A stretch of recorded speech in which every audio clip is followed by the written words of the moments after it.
steps. Let's talk about your book. Did you just write it all at once? This is a real big book. This ain't like a little small pamphlet. This is a real McCoy book.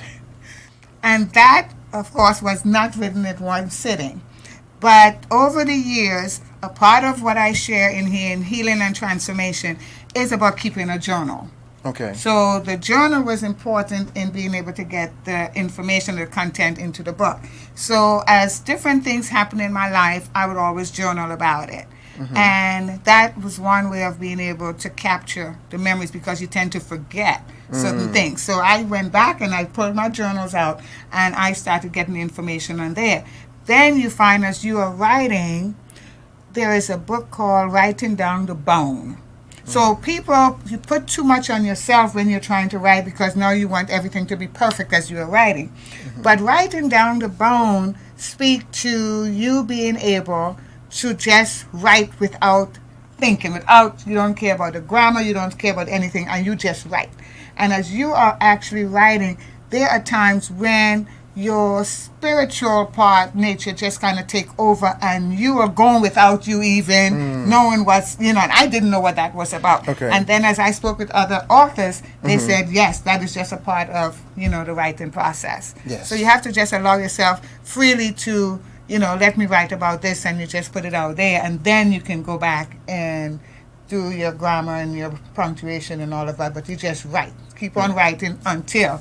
Okay, I like that. So what was your thought? Why did you feel like you had to write a book? So at graduation, when I was doing my doctorate and I did my thesis, when my thesis was read, they actually asked, does she have a book? And my thesis was Leading from Ground Zero. So it was at that dark point in my life when I needed to be, I'm going to recreate myself. How do I get back to that place? And so I documented that, and they were like, you need to get your story out there. And so I promised them at graduation that I was going to do that, and I did. But another reason for me writing my book is my children or my family, they do not know everything about me. And if something was to happen to me, they will be the ones telling my story. And I didn't want anyone to tell my story. I wanted to be the one to tell my story. Wow. The way it actually happened, because you will be telling what you think you know about me. My interpretation. And your interpretation of me. And then, based on the book, as my siblings and my daughter and different people started reading the book, then I'm getting calls like, who was that did so-and-so to you? When did this happen? You were here all the time and we didn't know anything about that. Okay. So again, we don't share everything.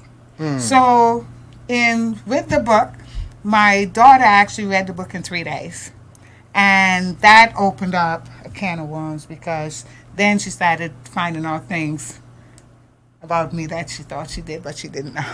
Oh!